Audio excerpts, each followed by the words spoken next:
Değerli ve əziz şir bürcləri, qızıldan qiymətli şirlər, qızıl kimi qiymətli olan şir bürcləri. Sizlərə salamlayıram. Sizlər üçün may ayının proqnozunu oxuyacağım. Mayın biri dolu aydır. Bildiyiniz kimi bu ayda 2 dolu ay olacaq. Bu çox nadir hallarda olur, amma bu ay olacaq. Sizdə dolu ay 4-cü evdədir. Qoroskopun 4-cü evində. 4-cü ev valideynlərdir, uşaqlardır, bacının uşağı, qardaşın uşağı və yaxud öz övladlarınız ola bilər, ata, ana və s. Harasa qonaq gedərsiniz, harasa qonaq gələrsiniz. Kimlərinsə sənəd işləri ilə məşğul olarsınız. Məkan dəyişə bilərsiniz. 4 mayda Merkuridir, 6 mayda Pluton. Bu ərəfələr ünvan, məkan dəyişə bilərsiniz. Pluton ümumiyyətlə transformasiyadır. 16 oktyabra qədər retrogradativ formada retrograsiya olacaq. Yəni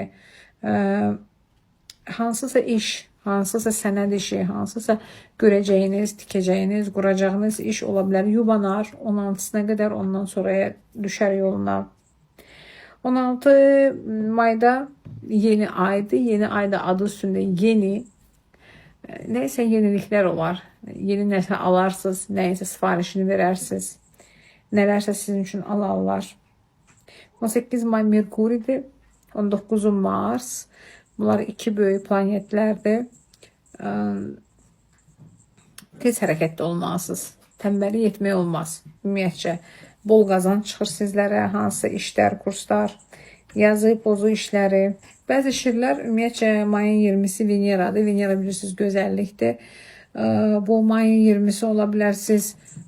Hansısa məsəl üçün kosmetoloji prosedurlar edərsiniz və yaxud da siz özünüz üçün yeni salon açarsınız, iş yeri açarsınız və yaxud ola bilərsiniz kimlər nəsə bir qrup adamla gedərsiniz harasa dincəlməyə, özünüzə baxım etdirməyə və yaxud dişlərinizi düzəltdirərsiniz və yaxud bəzi bəylər var dişlərini düzəldir və yaxud saç əkdirir, saqqal boyatdırma falan filan. Yəni belə təkcə xanımlara aid deyil.